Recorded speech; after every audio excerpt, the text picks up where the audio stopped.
تمام تعریفیں حمد اور ثنا اللہ تبارک و تعالی کے لیے۔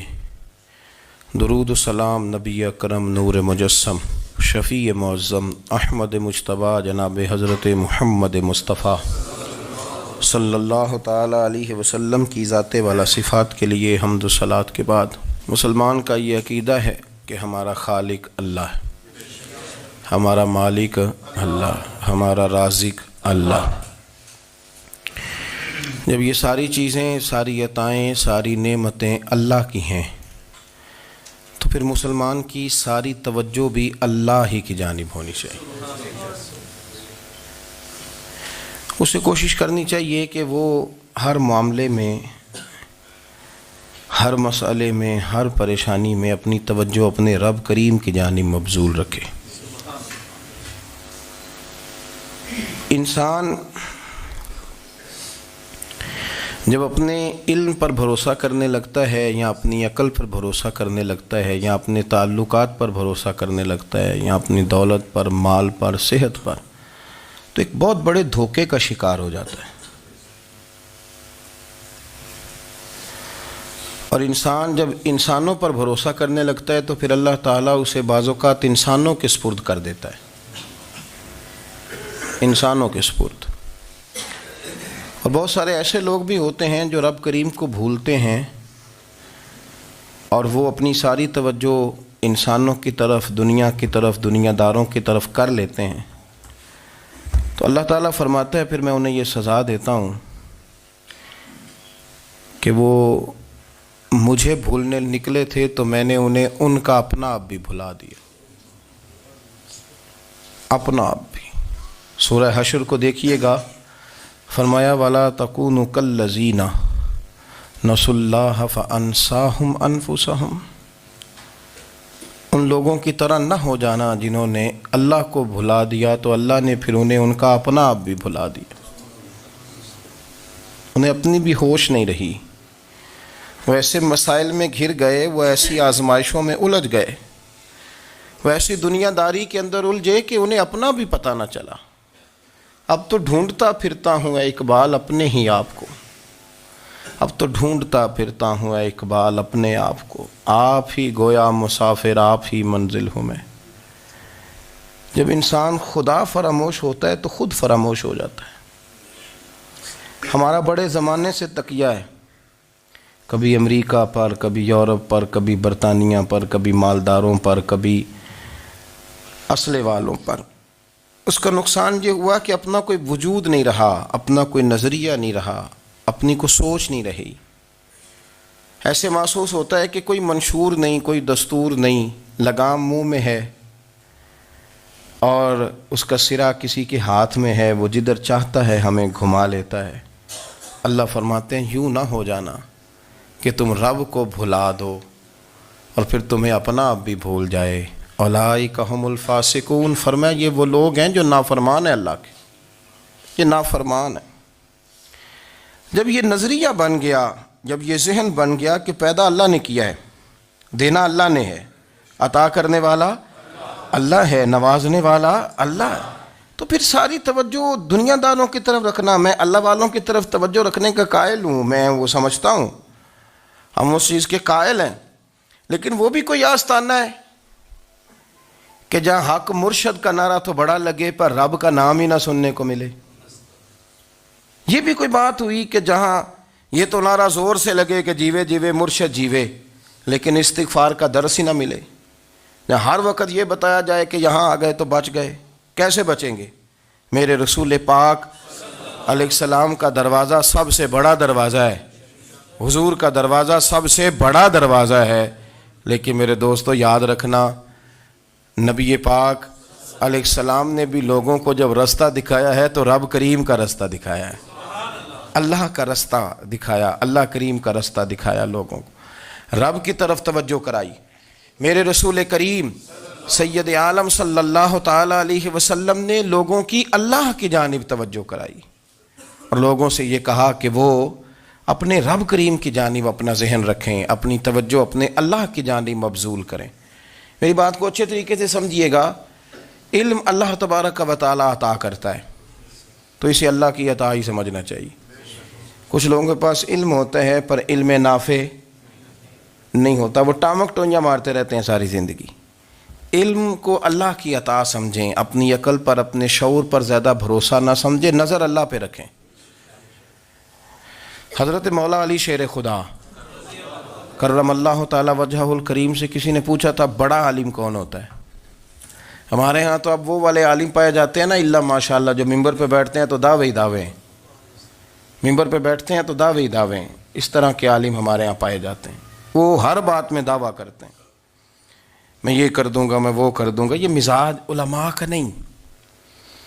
حضرت علی المرتضیٰ سے کسی نے پوچھا بڑا عالم کون ہوتا ہے؟ فرمایا بڑا عالم وہ ہوتا ہے کہ جسے مسئلے کا پتہ نہ ہو تو وہ کہہ دے مجھے نہیں پتہ، میں پتہ کر کے بتاؤں گا، غلط بات بیان نہ کرے۔ امام مالک سے کسی نے کوئی مسئلہ پوچھا تو آپ فرمانے لگے مجھے اس سوال کا جواب نہیں آتا، ہمارے بزرگ سمجھاتے کیا ہیں؟ وہ کہنے لگا آپ اتنے بڑے امام ہیں تو اس سوال کا جواب نہیں آتا۔ آپ فرمانے لگے اگر مجھے ہر سوال کا جواب آتا پھر تو میں خدا ہوتا، مجھے ہر سوال کا جواب نہیں آتا، مجھے تو اتنا آتا ہے جتنا میرے رب نے مجھے عطا کر دیا ہے۔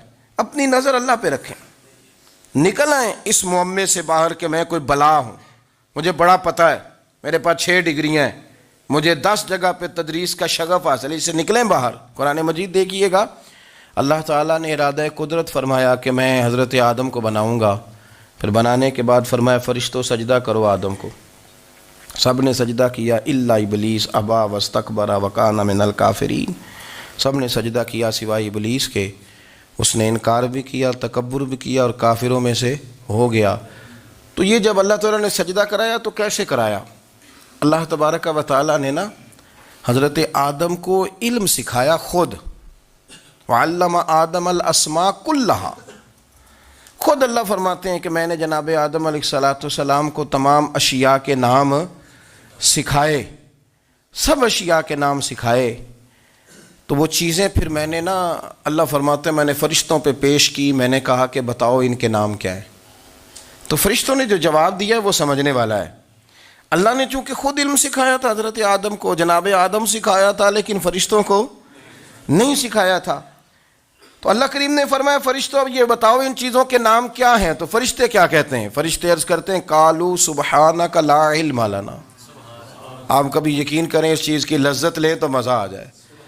کہا قالوا سبحانک، کہنے لگے تو پاک ہے، قالوا سبحانک، کہنے لگے تو بھئی آدم علیہ السلام کو نام سکھا لیے، پھر فرشتوں کے سامنے وہ چیزیں پیش کر کے کہا ان چیزوں کے نام بتاؤ، تو فرشتے کیا کہتے ہیں؟ کہتے ہیں قالوا سبحانک، تو پاک ہے، لا علم لنا، ہمارے پاس کوئی علم نہیں، الا ما علمتنا، ہمیں تو اتنا پتہ ہے جتنا تو نے ہمیں سکھا دیا ہے، ہمیں تو اتنا پتہ ہے جتنا تو نے ہمیں، لا علم لنا، ہمارے پاس کوئی علم نہیں ہے، اتنا ہی پتہ ہے جتنا تو نے ہمیں سکھا دیا ہے، اس سے زیادہ ہمارے پاس علم۔ اور یہ کیوں تو نے ہمیں جتنا سکھایا اتنا پتہ ہے؟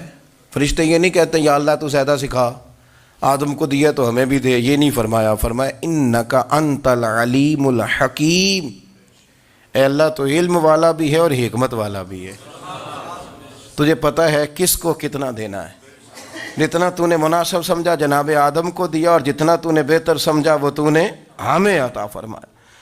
تو اگر آپ کے پاس علم ہے، کہیں نالج ہے، تو اس کو اللہ کی عطا سمجھیں۔ ہمارے ہاں بہت سارے لوگ بن کے بیٹھ جاتے ہیں، میں اکثر کہتا ہوں کہ پھر وہ دعوے کرتے ہیں میرے علاقے والے جاہل ہیں، میرے شہر والے جاہل ہیں، میرے خاندان والے پڑھے نہیں، یہ آپ کا دعویٰ ہے، یہ آپ کو خراب کر دے گا۔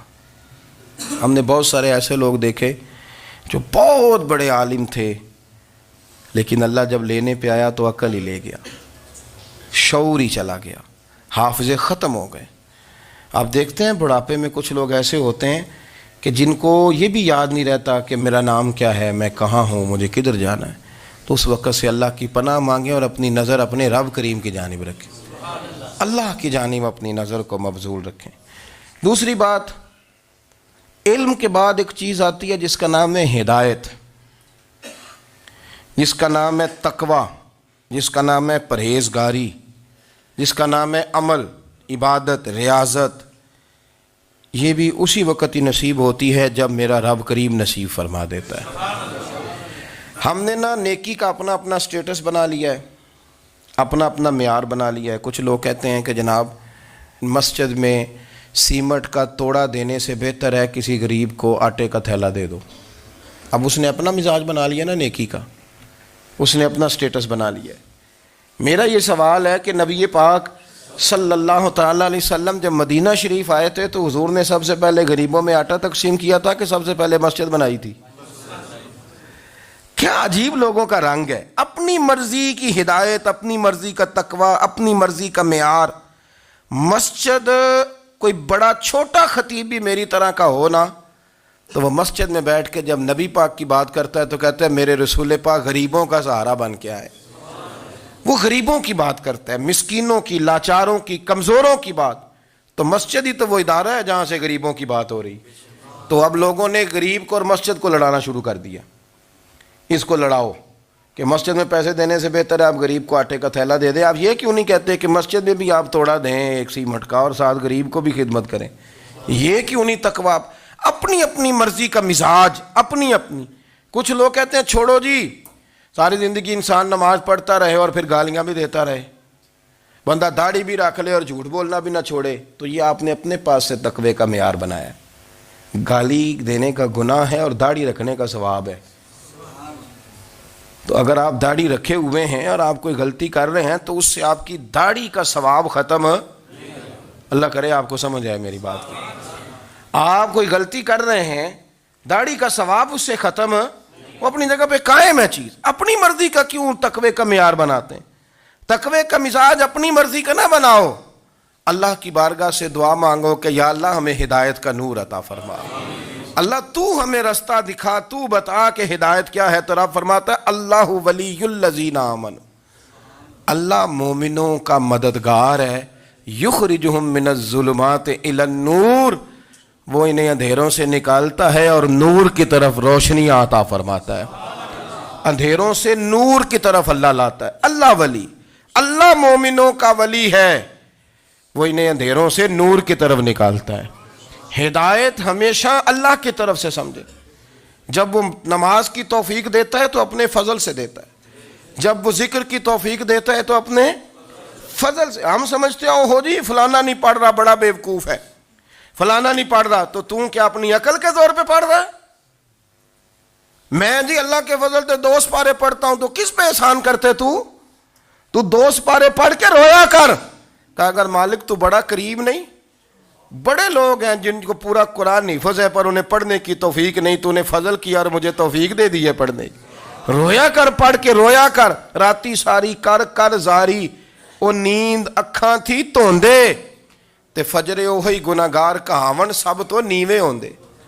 مہربانی کریں، ڈریں، نیکی کریں تو پھر ڈریں، پھر احساس پیدا کریں، پھر اپنے اندر وہ کمزوری لائیں، کہیں توبہ توبہ مجھے تو پتہ ہی نہیں، تو جانتا ہی نہیں۔ حضرت سیدنا امام اعظم ابو حنیفہ رحمۃ اللہ تعالیٰ علیہ کے ساتھ ایک شخص کہتا میں نے نماز پڑھی، تو عشاء کی نماز تھی۔ یہ جو لوگ بڑے ہوتے ہیں نا، جن کے پیار کرنے والے بڑے ہوتے ہیں، ان کے گرد خوف بھی بڑا ہی ہوتا ہے، انہیں بڑا ڈر لگتا ہے، بڑی بعض اوقات آزمائش ہوتی ہے ان کی۔ عشاء کی نماز کہتے پڑھی تو امام صاحب نے نا عشاء کی نماز میں تلاوت کی آیتیں فَمَن يَعْمَلْ مِثْقَالَ ذَرَّةٍ خَيْرًا يَرَهُ وَمَن يَعْمَلْ مِثْقَالَ ذَرَّةٍ شَرًّا يَرَهُ، فرمایا جو ذرہ برابر خیر کرے گا وہ بھی قیامت میں دیکھے گا، اور جو ذرہ برابر شر کرے گا وہ بھی قیامت میں اس شر کو دیکھے گا، اس کے سامنے آئے گا۔ تو وہ شخص کہتا ہے کہ سارے لوگ نماز پڑھ کے چلے گئے تو امام صاحب رحمۃ اللہ علیہ نے اپنی داڑھی پکڑی، رو رہے ہیں، کہتے ہیں وہ ذرہ برابر نیکی کا بدلہ دینے والے، وہ ذرہ برابر شر پہ سزا دینے والے میری سفید داڑھی کو دیکھ، مالک میرے ذرے ذرے سامنے نہ لانا، لوگ تو میری بڑی قدر کرتے ہیں دنیا، میں تو بڑا پہچانا جاتا ہوں، لوگ تو میری راہوں میں پھول لیے کھڑے ہوتے ہیں، مجھے بڑا نوازتے ہیں، قیامت میں رسوا نہ کر دینا، میرے لیے مشکل ہو جائے گی۔ وہ کہتے ہیں میں نے امام صاحب کا درد دیکھا، مجھے کوئی کام تھا تو میں چلا گیا، میں نے کہا کہ وہ اس وقت اللہ کے حضور حاضر ہیں تو میں دوبارہ آؤں گا۔ کہتے ہیں میں تہجد کے وقت آیا تو امام صاحب وہیں بیٹھے تھے، اور ان کی داڑیاں آنسوؤں سے بھری ہوئی تھی اور زور سے داڑھی پکڑی ہوئی، کہنے لگے مالک رسوا نہ کر دیں، قیامت میں رسوا نہ کر دیں۔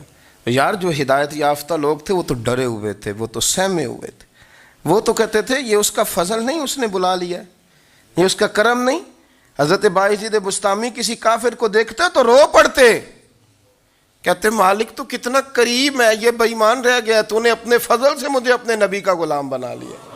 وہ رو پڑتے۔ یہاں تو لوگوں کا دعویٰ ہی بڑا ہے۔ نمازی اللہ خیر فرمائے وہ تو دوسروں کو گھورتا ہے، وہ کہتا ہے جنت کا میں مالک ہوں، کنجیاں میرے پاس ہیں، میں کسی اور کو گھسنے نہیں دوں گا۔ اور اگر 2-3 حج کر لے تو پھر تو وہ کہتا ہے کہ اب میرے سے پوچھ کے لوگ جنت میں جائیں گے معاذ اللہ۔ اور اگر وہ 2 4 5 7 دفعہ کوئی نفل پڑھ لے تو پھر وہ کہتا ہے چھوڑیں جی سارے لوگ بے عمل ہیں، میں اکیلا نیک ہوں۔ نہ ایسا کریں، اپنی توجہ اپنے رب پہ رکھیں، اپنی توجہ اپنے معین الملت والدین، عطائے رسول، ہند الولی، غریب نواز، خواجہ معین الدین چشتی، حضرت خواجہ اجمیر، شاہ اجمیر، شاہ اجمیر، والی ہندوستان۔ آخری عمر میں نا سارا دن روتے گزر جاتا، ساری رات روتے گزر جاتی، ذرا سی کوئی بات کرتا تو رو پڑتے ہیں، آنکھیں آنسوؤں سے بھری رہتی۔ اور کئی دفعہ اپنے بھی پریشان ہو جاتے ہیں نا کہ یار تو ایک بات کی جان ہی نہیں چھوڑ رہا۔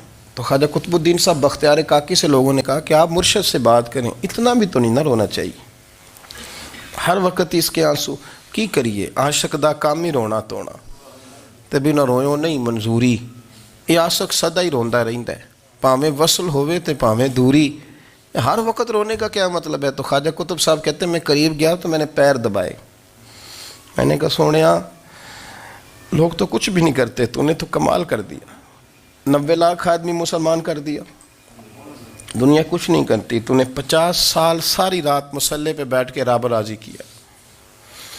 تو شہزادہ تھا، حضور کی اولاد تھا، لیکن معین الدین تیرا ایک پلاٹ بھی نہیں، تو نے طالب علم پالے، انہیں غریبوں کو دیا، تو نے نوازا، کوئی شے نہیں تیرے پاس، ہر چیز تو نے، ساری رات روتے ہو، سارا دن روتے ہو۔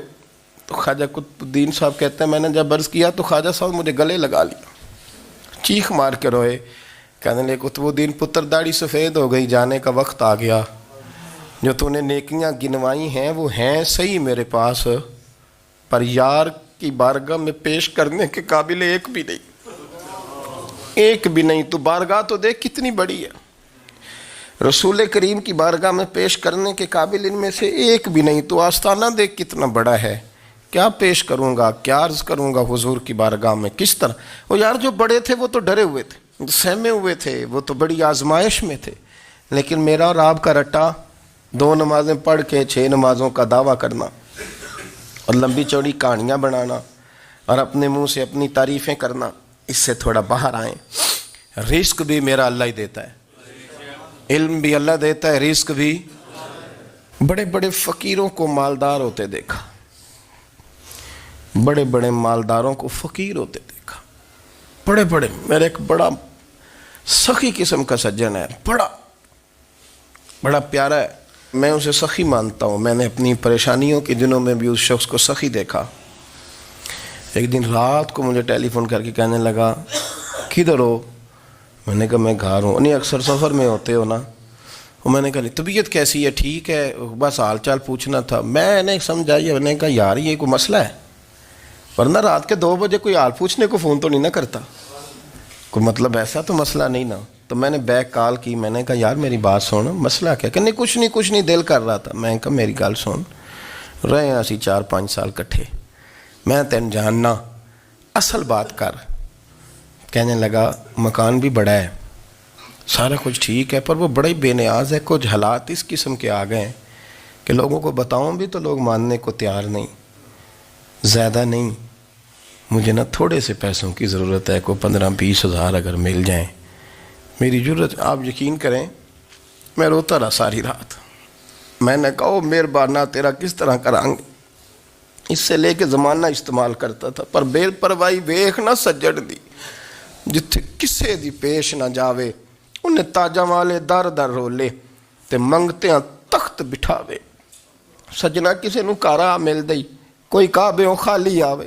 واللہ خیر الرازقین، وہ کہتے تو دائیں بائیں نہ جا، رزق تو تجھے میں دوں گا، میں ہوں بہتر رزق دینے والا. بڑے بڑے بادشاہ، بڑے بڑے شہنشاہ، بڑے بڑے لوگ، ہاتھوں میں کاسے، فقیریاں. ام ربیعہ کہا کرتی تھیں، بڑی نیک اور صالح خاتون تھیں، وہ کہتی ہیں کہ میں نا بڑے امیر آدمی کی بیوی تھی، اپنے شوہر کے ساتھ چھت پہ بیٹھی تھی تو نیچے فقیر مانگنے والا آیا. اس نے بڑے درد سے صدا کی تو میں نے اپنے شوہر سے کہا کچھ دے دیں. کہا دفع کر، ان لوگوں نے دھندا بنایا ہوا ہے.